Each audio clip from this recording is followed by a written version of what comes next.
Hello and welcome to the Stories of Northern Life from the Sault Ste. Marie Museum. On April 9th, 2006, at 2 p.m. in the Sault Ste. Marie Memorial Gardens, the Royal Canadian Legion Branch 25 held a special decommissioning service for the Sault Memeorial Gardens. They gathered to say a grand farewell to the 57-year-old Memorial Gardens. The gardens opened February 20th, 1949, and over 7,000 people attended the opening ceremonies then. It took 2.5 years and cost $765,000. It was actually modeled after the Maple Leaf Gardens, but a few corners had to be cut due to rise in additional costs. The plans at one time included an indoor pool, auditorium, and large outdoor fountain. Nonetheless, it was the largest arena of its size to be built after the wars in Ontario. And it was the first with artificial ice in Northern Ontario too. Even after the grand opening, the first event was the senior hockey game, and 6,500 people came out. The gardens, though, was named Memorial Gardens for a reason. It was designated to the men and women of Sault Ste. Marie and District who gave their lives during the two world wars. The Gardens is a monument to the memory of those individuals and is a reminder of the ultimate sacrifice our veterans made, while recognizing the men and women who continue to serve. With the building being 57 years old, there are probably over 50 Remembrance Day ceremonies, celebrating the ones who made it back from the wars and those who didn't. Today, I'm going to read to you the program of the Decommissioning Service, as well as a few speeches spoken on that day. So let's get into it.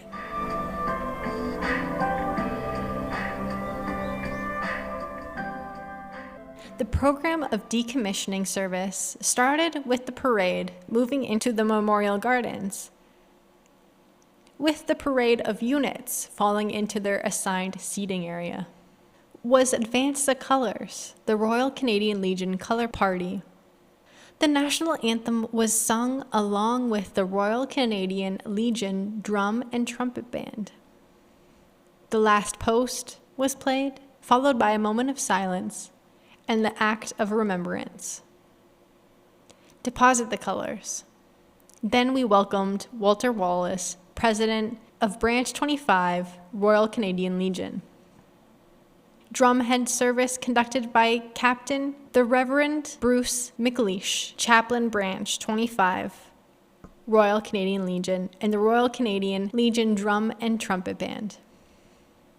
An opening prayer was read by Captain the Reverend Bruce McLeish, Chaplain Branch 25. Comments by His Worship John Roswell, Mayor of Sault Ste. Marie. Then there were addresses by the Right Honorable Patrick S. Fitzgerald, veteran of World War II, representing all veterans of the past. The Reverend Phil Miller, chairman of Lest We Forget, Military Library and local military historian. Miss Arielle Dioit, grade 8 student concerned about Canada's military now and in the future, and their salute to the Memorial Gardens and the veterans for which it stands. Those addresses were followed by drumming salute, performed by Under the Pines Drum Group, sponsored by the Batchewana First Nations and Chief Joseph Corbiere. A salute to all veterans, including the many Native veterans who fought in Canada's past wars. Then was the decommissioning prayers and comments from Captain the Reverend Bruce McLeish. Rifle volley by the 49th Field Regiment in salute to past veterans and the closure of this monument. Presentation by pipes and drums of the 49th Field Regiment. Tribute by the Royal Sovereign Sea Cadet Corps of Sault Ste. Marie. Followed by another tribute by the 2310 Royal Canadian Army Cadet Corps of Sault Ste. Marie, and another tribute of the 155 Royal Canadian Air Cadet Borden Grey Corps of Sault Ste. Marie. Another tribute by Royal Canadian Navy League Corps Newman of Sault Ste. Marie. Benediction from the Captain and Reverend Bruce McLeish, chap. Recover the Drums. Then Royal Canadian Legion Drum and Trumpet Band musical tribute presentation. Recover the Colors.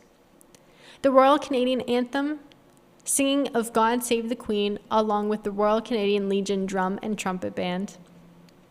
And then finally, the departure, marching out of the Veterans and Legion contingent behind the Legion colors and the Royal Canadian Legion Drum and Trumpet Band for one last time.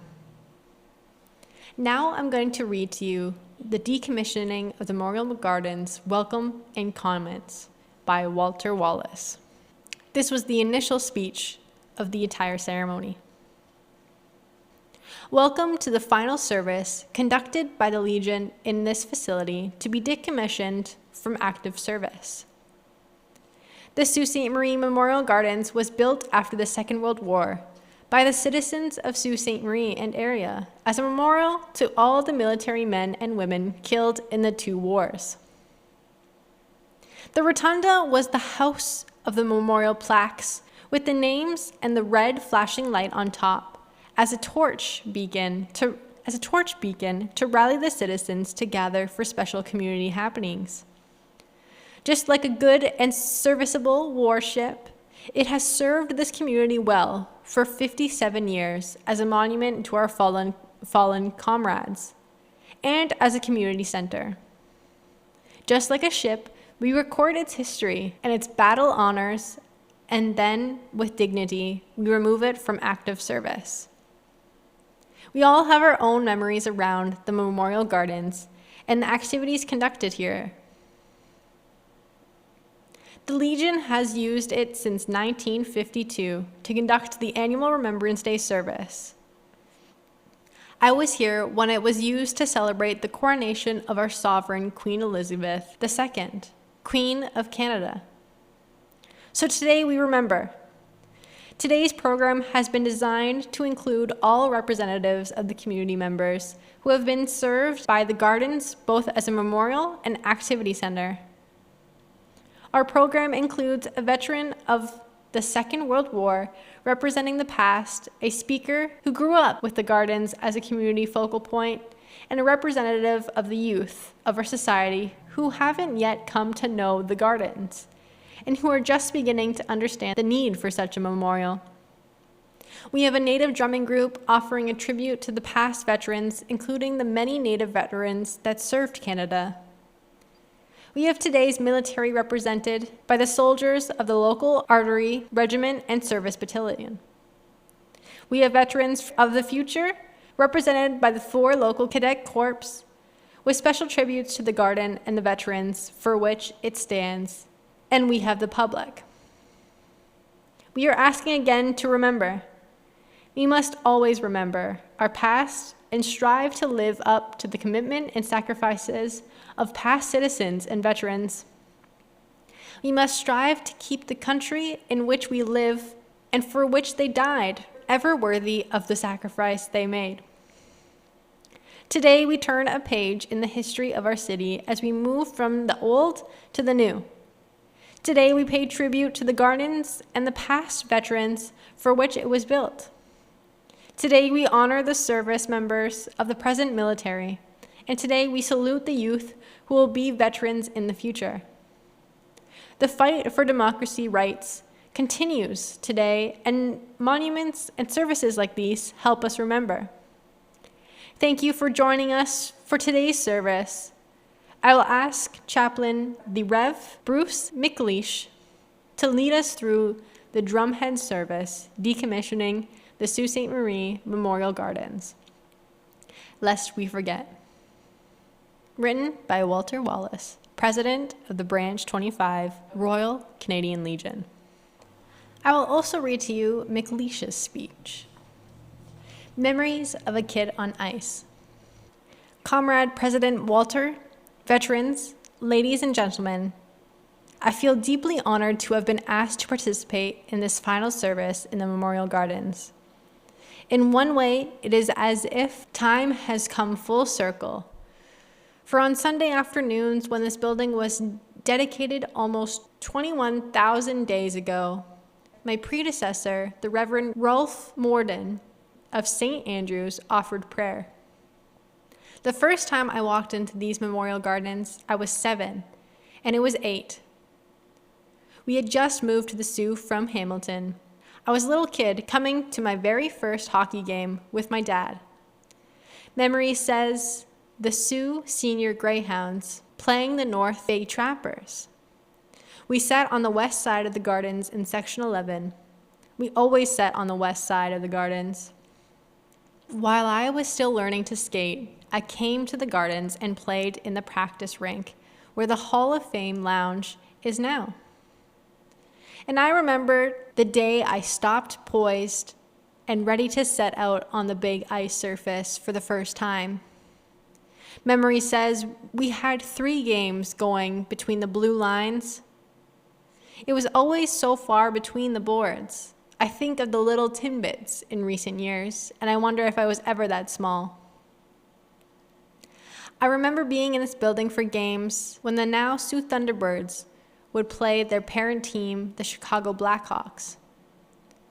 We got to see the likes of Bobby Hall and Glenn Hall and Perrier Pilot and Stan Makita. I have a recollection of during one of those games when a pane of glass over the Zamboni entrance was shattered by a Bobby Hall slap shot. It was a million little diamonds laying on the ground. And speaking of Zambonis, do you remember the old red ice flooding device and the rink rats shoveling the ice by hand? I remember standing down by the players' bench begging for a hockey stick from one of the greats and getting one. I was in heaven. The Memorial Gardens meant to me a place where you can go and skate, I think for a dime, and how we would get a gang together and walk down here and skate for a few hours and walk back home to the Pine Street area. And we thought nothing of doing again the next day if there was skating.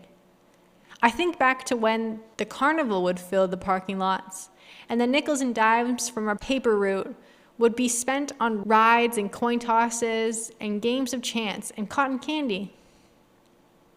I remember being in the gardens on the night of June 22nd in 1965, when the Dave Clark Five were in town, along with 1,900 other young people sitting in the front row with tickets won on a CJIC radio contest.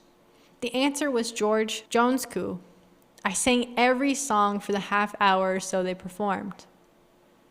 On this 99th day of this year, we can't help but think of one who wore that number in this building and all the other members of the red and white.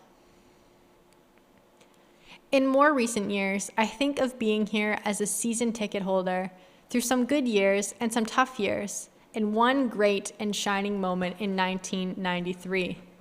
I think, too, of the wonderful curling we were privileged to watch from these seats. I think of being here for the circus with my children, and recall how they explained to their mother in great and graphic detail what the elephant did on the floor. "Oh, Mom, you should have seen it." I think of all the trade shows and expositions I have been to in this building over the years. I remember most recently watching the final overtime period of a fantastic period of hockey from the gondola, where I could almost hear in my mind Harry Wolf doing the play-by-play from his precarious porch looking over the ice.